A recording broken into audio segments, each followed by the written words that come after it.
નમસ્કાર વિદ્યાર્થી મિત્રો, આપણે ધોરણ 9ની અંદર જે સામાજિક વિજ્ઞાન વિષયમાં જે પ્રથમ પ્રકરણની ચર્ચા કરી રહ્યા છીએ, જેમાં પ્રથમ પ્રકરણનું નામ છે ભારતમાં બ્રિટિશ સત્તાનો ઉદય. જેમાં આપણે ભાગ 1ની અંદર જે પ્રથમ વિડીયો હતો, જેમાં આપણે જે કેટલીક માહિતીઓ મેળવી હતી કે જે યુરોપિયન પ્રજા હતી જે ભારતની અંદરથી મરી મસાલા, તેજાના, મલમલ, રેશમી કાપડ આવી ઘણી બધી વસ્તુઓ જે ભારતમાંથી લઈ જતા, અને એ પણ જમીન માર્ગ અને જળ માર્ગ, એવી કેટલીક માહિતી આપણે લાસ્ટ વિડીયો દ્વારા માહિતી મેળવી હતી. આ સિવાય જે તુર્ક મુસ્લિમોએ જે કોન્સ્ટેન્ટિનોપલ જે હતું,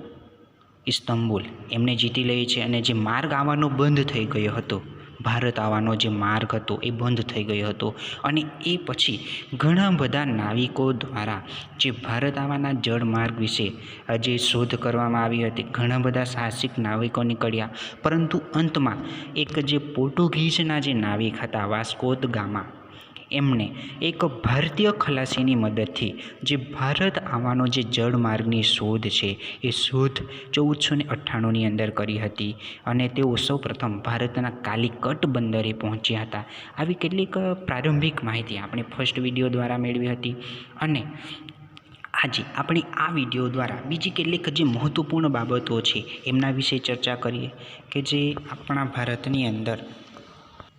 જે યુરોપીય પ્રજાનું આગમન, એટલે કે જે અંગ્રેજોનું આગમન, અને સાથે જે અંગ્રેજોનું આગમન થયું અને એમની સાથે સાથે એમના દ્વારા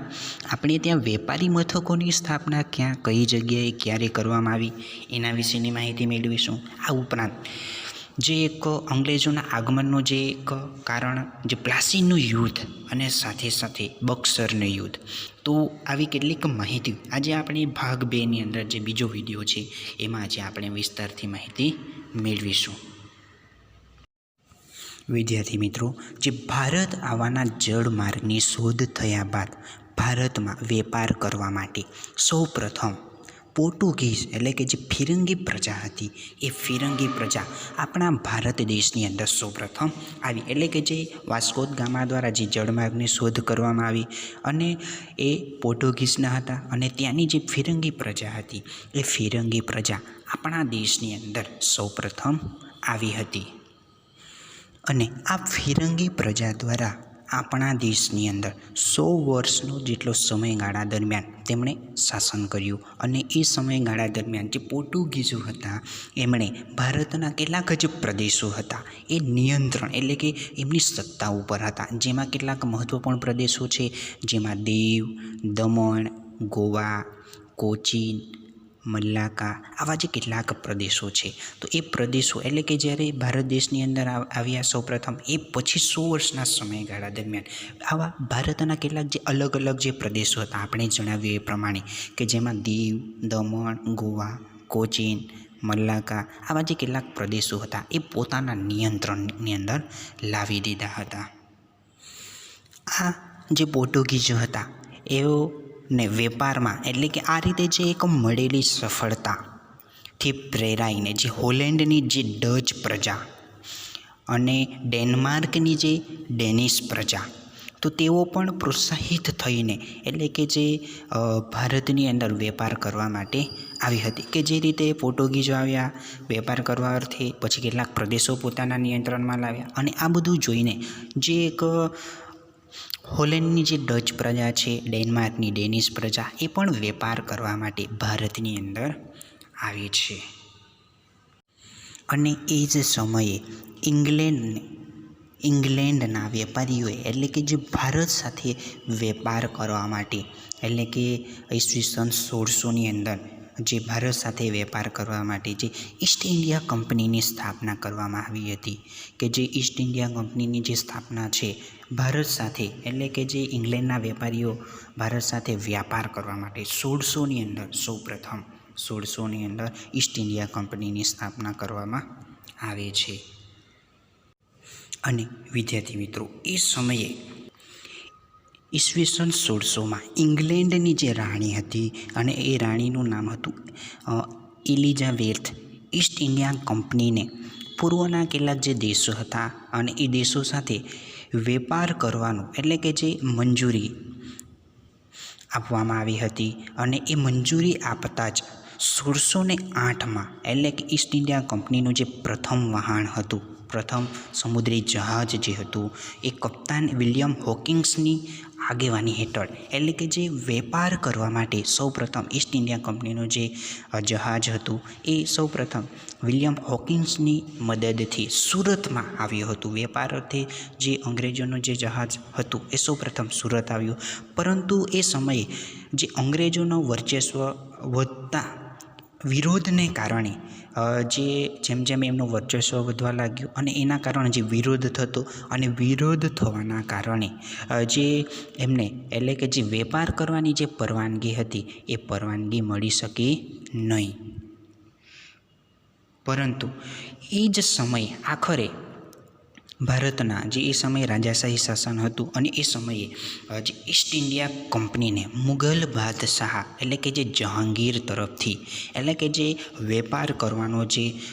મંજૂરી છે એ મંજૂરી મળી. એ સમયગાળા દરમિયાન કેટલાક ભાગોની અંદર જે વિરોધ થયો, પરંતુ વિરોધ થવાની સાથે સાથે એ સમયે મુગલ જે બાદશાહ જહાંગીર હતા એમના તરફથી એટલે કે જે વેપાર કરવાની જે પરવાનગી આપવામાં આવે છે અને પરવાનગી મળતા જ સુરતમાં આપણા સુરતની અંદર જે બ્રિટિશ ઈસ્ટ ઇન્ડિયા કંપનીની જે પ્રથમ કોઠી છે, બ્રિટિશ ઈસ્ટ ઇન્ડિયા કંપનીની જે પ્રથમ કોઠી છે એ કોઠી તમે ચિત્રની અંદર પણ જોઈ શકો છો. એ કોઠી એટલે કે જે એક વેપારી મથક તરીકે 1613માં અંગ્રેજો દ્વારા જ એક વેપાર કરવાની મંજૂરી મળતાની સાથે જ 1613માં જે ઈસ્ટ ઇન્ડિયા કંપની દ્વારા સુરતની અંદર એક વેપારી કોઠીની સ્થાપના કરવામાં આવે છે. એ સમયગાળા દરમિયાન જે શરૂઆતમાં કંપનીએ સૌપ્રથમ સુરતની અંદર એક વ્યાપારી કોઠી સ્થાપી, પછી ભરૂચ, અમદાવાદમાં, આમ એમના દ્વારા એક પછી એક વેપારી મથકોની સ્થાપના કરવામાં આવી હતી. આ જે પ્રદેશોમાં એમના દ્વારા જે વેપારી મથકોની સ્થાપના તો કરવામાં આવી, પરંતુ આ પ્રદેશોમાં જે મરાઠી સત્તાનું જે પ્રભુત્વ વધારે હતું, કારણ કે એ સમયગાળા દરમિયાન જે મરાઠા સામ્રાજ્ય હતું ખૂબ જ શક્તિશાળી અને આ પ્રદેશોની અંદર જે મરાઠા પ્રજાનું જે પ્રભુત્વ ખૂબ જ વધારે હતું. તો એના કારણે જે બ્રિટિશ ઈસ્ટ ઇન્ડિયા કંપનીને એટલે કે એક જોખમ દેખાયું, કારણ કે આ પ્રદેશોની અંદર વેપાર કરવો ખૂબ જ એમને એક જોખમ દેખાયું. તો એના કારણે જે અંગ્રેજો હતા એ દક્ષિણ અને પૂર્વ દિશામાં આગળ વધ્યા હતા. એ સમયગાળા દરમિયાન દક્ષિણ અને જે પૂર્વના જે કેટલાક ભાગો છે આપણા દેશના, એ પૂર્વના કેટલાક ભાગોની અંદર તેઓ આગળ વધે છે. અને એ જે દક્ષિણના કેટલાક પ્રદેશો છે જેમાં મછલીપટ્ટમ આજના સમયે જે આંધ્રપ્રદેશની અંદર છે, પછી સેન્ટ જોર્જ એટલે કે જે ચેન્નઈ, પછી ફોર્ટ વિલિયમ એટલે કે જે કોલકાતા, તો આ જગ્યાએ એમના દ્વારા જે આ આપણા ગુજરાતના કેટલાક પ્રદેશો હતા એ છોડી દઈને, કારણ કે ત્યાં મરાઠાનું સામ્રાજ્ય હતું, ખૂબ જ શક્તિશાળી હતું, તો એના કારણે અંગ્રેજોને એવું થયું થોડુંક જોખમ લાગ્યું. તો એના કારણે આ પ્રદેશો છોડીને તેઓ દક્ષિણ ભારત અને પૂર્વ ભારત તરફ આગળ વધે છે. અને એ સમયગાળા દરમિયાન એક વડું મથક તરીકે મુંબઈને એટલે કે અંગ્રેજો દ્વારા મુંબઈને એક વડું મથક તરીકે સ્થાપના કરવામાં આવે છે. અને એ જે સમયગાળો હતો 1687નો સમયગાળો, અને એ સમયે અંગ્રેજોનું જે એક વડું મથક તરીકે મુંબઈની સ્થાપના એમના દ્વારા કરવામાં આવે છે. વિદ્યાર્થી મિત્રો, જે અંગ્રેજોના આગમન બાદ 1668માં એટલે કે આપણા ભારત દેશની અંદર વેપાર કરવા ફ્રેન્ચ ઈસ્ટ ઇન્ડિયા કંપનીનું આગમન થાય છે એ સમયગાળા દરમિયાન, કારણ કે અંગ્રેજોને સફળતા મળી છે એ બધું જોઈને ભારતમાં વેપાર કરવા માટે ફ્રેન્ચ ઈસ્ટ ઇન્ડિયા કંપનીનું એ સમયગાળા દરમિયાન આગમન થાય છે. અને સમય જતાં એમના દ્વારા માહે, કરાઈકલ, પોંડિચેરી, ચંદ્રનગર, મછલીપટ્ટમ વગેરે પ્રદેશોમાં વેપારી મથકોની સ્થાપના કરી. એ સમયગાળા દરમિયાન જે 18મી સદીમાં અંગ્રેજો અને જે ફ્રેન્ચો હતા એટલે કે વિશ્વમાં પોતાની જે સત્તા સ્થાપવા અને જે સંસ્થાઓ મેળવવા માટે સતત સક્રિય રહેતા, કારણ કે તેઓ જેમ આપણે અંગ્રેજોની વાત કરીએ, તેઓ વેપાર કરવા માટે ભારતની અંદર આવ્યા. વેપાર કરવાની સાથે સાથે કેટલાક પ્રદેશો છે પોતાની સત્તામાં લીધા. એવી જ રીતે જે ફ્રેન્ચો પણ આવ્યા વેપાર અર્થે, અને સાથે સાથે ભારતના કેટલાક પ્રદેશો છે એ પોતાની સત્તા ઉપર કરે છે. તો આમ એમને જે વિશ્વની અંદર સત્તા સ્થાપવામાં આ રીતે તેઓ એક સતત સક્રિય રહે છે. વિદ્યાર્થી મિત્રો, એ સમયની એટલે કે જે ભારતની અંદર જે બ્રિટિશ ઈસ્ટ ઇન્ડિયા કંપની અને ફ્રેન્ચ ઈસ્ટ ઇન્ડિયા કંપની, જે બંને એક વેપાર કરવા અર્થે આવ્યા હતા અને પોતાની સત્તા વધારતા હતા. અને બંને વચ્ચે એટલે કે જે એક સમયગાળા દરમિયાન ફ્રેન્ચ ઈસ્ટ ઇન્ડિયા કંપની વચ્ચે જે સત્તા વધારે પોતાની સ્થાપવા માટે 3 કર્ણાટક વિગ્રહો થાય છે, અને જેમાં એટલે કે જે યુદ્ધો થાય છે જેમાં ફ્રેન્ચ ઈસ્ટ ઇન્ડિયા કંપનીનો જે પરાજય થાય છે. અને પરાજય થાય છે, આ પરાજય થવાથી જે બ્રિટિશ ઈસ્ટ ઇન્ડિયા કંપનીનો જે ભારત દેશની અંદર જે રાજ્ય વિસ્તાર કરવાનો જે માર્ગ હતો એ માર્ગ મોકળો થઈ જાય છે, એટલે કે ખુલી જાય છે. અને આમ સત્તા જે વધારવાના સંઘર્ષમાં અંતે ફિરંગીઓ પાસે એટલે કે દીવ, દમણ, ગોવા આ બધું તેઓ પોતાની સત્તા ઉપર રાખે છે. સાથે સાથે ફ્રેન્ચો પાસે જે ચંદ્રનગર હતું, માહે, કરાઈકલ, પોંડિચેરી આવા જે કેટલાક પ્રદેશો હતા એ પ્રદેશો રહ્યા, જ્યારે ડચ પ્રજાને કાયમ માટે એમના દ્વારા વિદાય કરી દેવામાં આવી છે. એટલે કે આ રીતે જે બ્રિટિશ ઈસ્ટ ઇન્ડિયા કંપની દ્વારા જે ભારતની અંદર એક પછી એક ભારતના જે કેટલાક પ્રદેશો હતા એ પ્રદેશો એટલે કે પોતાની સત્તા હેઠળ રાખવામાં આવે છે.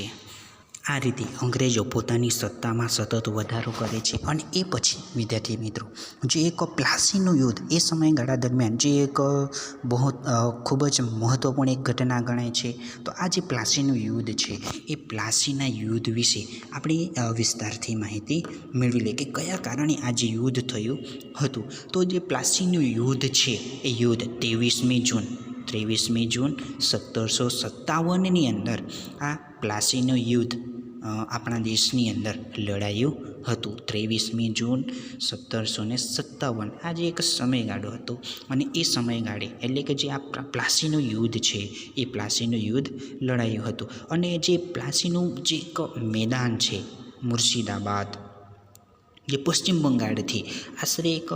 38 જેટલી કિલોમીટરની અંતરે આવેલું છે. અને આ જે સ્થળે જે પ્લાસીનું યુદ્ધ લડવામાં આવ્યું હતું. તો વિદ્યાર્થી મિત્રો, જે પ્લાસીનું યુદ્ધ જે થયું કયા કારણે થયું, તો એમના વિશેની જે કેટલીક મહત્ત્વપૂર્ણ વિગતો છે આપણે અત્યારે જે પ્લાસીના યુદ્ધ વિશે જે માહિતી મેળવીએ છીએ, જેમાં એક પછી એક માહિતી મેળવી. તો એ સમયગાળા દરમિયાન જે બંગાળમાં સિરાજ ઉદ્દૌલા, તમે ચિત્ર પણ જોઈ શકો છો, સિરાજ બંગાળના જે નવાબ એટલે કે જે બંગાળની અંદર સિરાજ ઉદ્દૌલાનું શાસન હતું એ સમયગાળા દરમિયાન. પરંતુ એ જે સિરાજ ઉદ્દૌલા હતા એમનો એ જે એક સ્વભાવ કે જે આપણે જોઈએ કે તેમનો કોઈ પણ નિર્ણય લેવો હોય, જે સિરાજ ઉદ્દૌલા હતા પોતાના રાજ્યની અંદર જો કોઈ પણ નિર્ણય લેવાનો હોય તો એક ખૂબ જ ઉતાવળ કરતા. એમનો જે એક સ્વભાવ ઉતાવળીયો સ્વભાવ હોવાના કારણે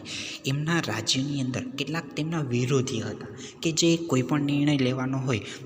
વિચાર વિમર્શ કર્યા વગર તરત જ તેઓ નિર્ણય લઈ લેતા, ઉતાવળ કરતા. તો એના કારણે એમના જ રાજ્યની અંદર એમના કેટલાક વિરોધીઓ પણ હતા. અને એ જ સમયે જે બ્રિટિશ ઈસ્ટ ઇન્ડિયા કંપનીએ એટલે કે જે બંગાળનો જે નવાબ સિરાજ ઉદ્દૌલા હતા અને એમની પરવાનગી લીધા વિના કોલકાતાની અંદર એટલે કે જે પોતાની વેપારી કોઠી સ્થાપી હતી, તો એ સિરાજ ઉદ્દૌલાની પરવાનગી વગર કિલ્લેબંધી એટલે કે ચારે બાજુ ઊંચો કિલ્લો દિવાલ બનાવી દેવામાં આવે છે. અને આ બધું જે કાર્ય છે જે સિરાજ ઉદ્દૌલા છે એમને ગમતું નથી. અને એ જે કિલ્લેબંધી કરવામાં આવી હતી જેમને સિરાજ ઉદ્દૌલા દ્વારા એટલે કે તોડી પાડવામાં આવે છે. અને આ જે બધા સમાચારો છે એ સમાચાર મદ્રાસ એટલે કે આજના સમયનું જે ચેન્નઈ છે તો ત્યાં સુધી પહોંચે છે. અને એના કારણે જે એક અંગ્રેજ અધિકારી હોય છે રોબર્ટ ક્લાઇવ, તો એમની આગેવાની નીચે એક અંગ્રેજ એટલે કે બ્રિટિશ ઈસ્ટ ઇન્ડિયા કંપનીનું એક નાનકડું સૈન્ય એટલે કે બંગાળની અંદર આવે છે. પરંતુ ઈસ્ટ ઇન્ડિયા કંપનીનું જે સૈન્ય શક્તિશાળી હોવા છતાં એટલે કે જે એ સમયે જે સિરાજુદ્દૌલાનું જે શાસન હતું એટલે કે એમને પરાજય આપવો એ પણ એ સમયગાળા દરમિયાન સરળ લાગતું ન હતું. તો એના કારણે જે રોબર્ટ ક્લાઇવ છે એ રોબર્ટ ક્લાઇવ એક દગાખોરીનો આશરો લે છે એ સમયગાળા એટલે કે જે બંગાળના નવાબ છે તેમને દગાખોરી કરવાનું એક ષડયંત્ર ઘડી કાઢે છે અને નવાબને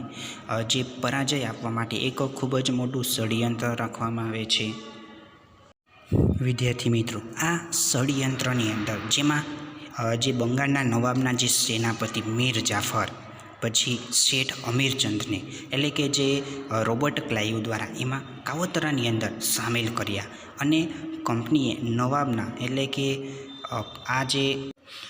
કનડગત કરે છે અને એવા બહાના નીચે પ્લાસી નામના ગામ પાસે એક જે મેદાન છે અને એ મેદાનની અંદર યુદ્ધ થાય છે અને એ યુદ્ધની અંદર પૂર્વ આયોજન અનુસાર જે યુદ્ધની અંદર જે મીર જાફર છે એ મીર જાફર નિષ્ફળ જાય છે એટલે કે તેઓ હારી જાય છે. એટલે કે જે સિરાજ ઉદ્દૌલા એ રીતે એ જે પ્લાસીનું યુદ્ધ છે એ પ્લાસીના યુદ્ધની અંદર હારી જાય છે અને ક્લાઇવના આ કાવતરાથી પ્લાસીનું યુદ્ધ માત્ર અડધા દિવસમાં જ પૂરું થઈ ગયું. આમાં જે એમના જે નવાબ દ્વારા જો દગાખોરી ન કરવામાં આવે તો આ યુદ્ધ ભયંકર યુદ્ધ લડાયું હોત, પરંતુ તેમના જે સેનાપતિ મીર જાફર છે, શેઠ અમીરચંદ એ અંગ્રેજો સાથે ભળી ગયા હતા અને એના કારણે આ જે યુદ્ધ છે એ યુદ્ધના કાવતરો જે ઘડવામાં આવ્યું, જેથી કરીને જે ફક્ત અડધા કલાકની અંદર જ સમાપ્ત થઈ જાય છે અને જે બંગાળના નવાબ છે સિરાજુદ્દૌલા તેઓ પોતે હારી જાય છે. બંગાળની અંદર જે સિરાજુદ્દૌલાના જે સેનાપતિ હતા એ મીર જાફર, તમે ચિત્રની અંદર પણ જોઈ શકો છો વિદ્યાર્થી મિત્રો. તો એ મીર જાફરને સિરાજ ઉદ્દૌલા હારી જવા પછી અંગ્રેજો દ્વારા મીર જાફરને સેનાપતિ બનાવવામાં આવે છે અને આ પ્લાસીના યુદ્ધ દ્વારા જે ભારતની અંદર જે બ્રિટિશ ઈસ્ટ ઇન્ડિયા કંપનીનો જે સત્તાનો જે એક મહત્ત્વપૂર્ણ પાયો છે એ મહત્ત્વપૂર્ણ પાયો નાખવામાં આવે છે. અને આમ વિદ્યાર્થી મિત્રો, આ રીતે જે પ્લાસીનું યુદ્ધ છે 23મી જૂન 1775ની અંદર લડાયું હતું અને આ જે સ્થળ છે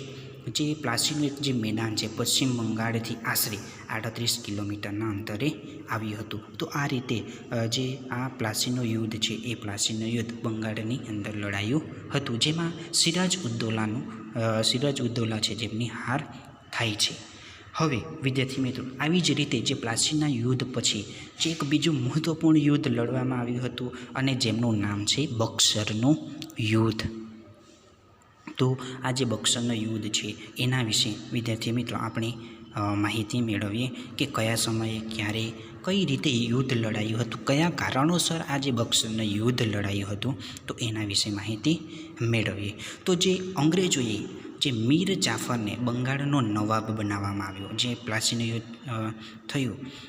એમાં જે સિરાજુદ્દૌલા હારી જાય છે, પછી મીર જાફરને ત્યાંનો નવાબ બનાવવામાં આવે છે અને એ જ સમયે જે અંગ્રેજો દ્વારા એમની પાસેથી જુદા જુદા બહાના કરીને જે ભારતની અંદર જે પુષ્કળ ધન હતું એ ધન પોતાની સત્તા ઉપર મેળવી લે છે અને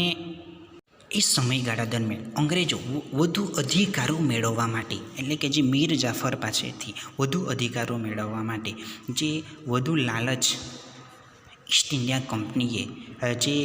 મીર જાફરને ખસેડીને એટલે કે જે મીર કાસિમને બંગાળનો નવાબ બનાવે છે. જે મીર કાસિમ છે એમને પણ નવાબ બનાવવાનું એક મુખ્ય કારણ એ હતું કે જે એમની પાસેથી પણ જે વધારે જે કોઈ ખજાનો હોય એ અંગ્રેજો વધુને વધુ પ્રાપ્ત કરે, એવો એક મુખ્ય ઉદ્દેશ્ય એમનો હતો. પરંતુ એ સમયગાળા દરમિયાન જે મીર કાસિમ તો મીર જાફર કરતાં પણ ખૂબ જ વધારે મહત્ત્વાકાંક્ષી થયો, કારણ કે એ સમયે અંગ્રેજોને જે કોઈ માંગો રહેતી, અંગ્રેજોનું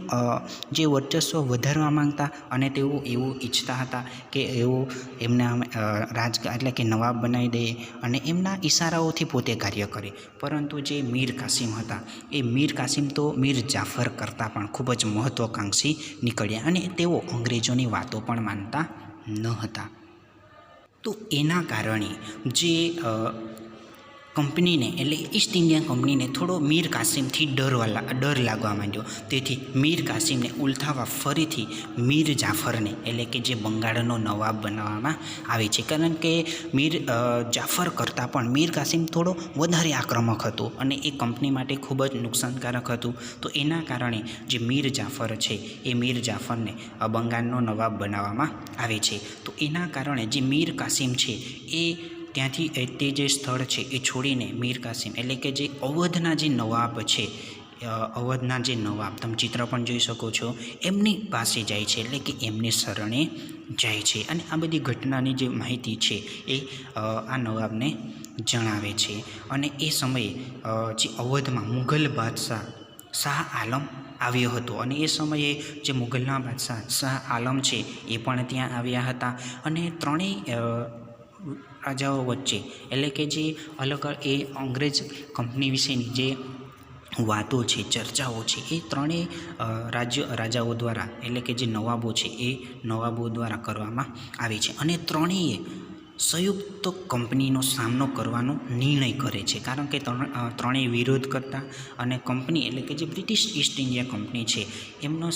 સામનો કરવાનો નિર્ણય કરવામાં આવે છે. અને એ સમયે જે એ ત્રણેય રાજાઓ દ્વારા બ્રિટિશ ઈસ્ટ ઇન્ડિયા કંપની સામે યુદ્ધ જાહેર કરી દેવામાં આવે છે. અને બક્સર મુકામે સંયુક્ત સેનાની સામે ઈસ્ટ ઇન્ડિયા કંપનીએ યુદ્ધ કરે. સંયુક્ત સેના એટલે કે આ ત્રણેય રાજાઓની જે નવાબો છે એમની સેના હતી. અને જે બક્સર નામનું જે એક સ્થળ છે ત્યાં યુદ્ધ થાય છે. અને જે 22મી ઓક્ટોબર 1764ની અંદર આ જે બક્સરનું યુદ્ધ છે એ બક્સરનું યુદ્ધ થાય છે, જેમાં સંયુક્ત સેનાનો પરાજય થતાં આ જે સંયુક્ત સેના હતી ત્રણેય નવાબોની એમનો પરાજય થાય છે. અને પરાજય થતાં કંપનીને બંગાળ, બિહાર અને ઓરિસ્સાની અંદર એમની જે સત્તા છે એ સત્તા મળી જાય છે. તો આ રીતે વિદ્યાર્થી મિત્રો જે આપણે વાત કરી કે જે બક્સરનો યુદ્ધ છે, આ બક્સરનો યુદ્ધ અંગ્રેજ સરકાર વિરુદ્ધ એટલે કે 22મી ઓક્ટોબર 1764ની અંદર એટલે કે અંગ્રેજો વિરુદ્ધ યુદ્ધ લડવામાં આવ્યું હતું, જેમાં આ જે સંયુક્ત સેનાનો પરાજય થાય છે અને અંગ્રેજોનો વિજય થાય છે. તો વિદ્યાર્થી મિત્રો આ વિડીયો દ્વારા આજે આપણે આટલી માહિતી મેળવીએ. બીજી માહિતી ફરીથી બીજા નેક્સ્ટ વિડીયો દ્વારા મેળવીશું.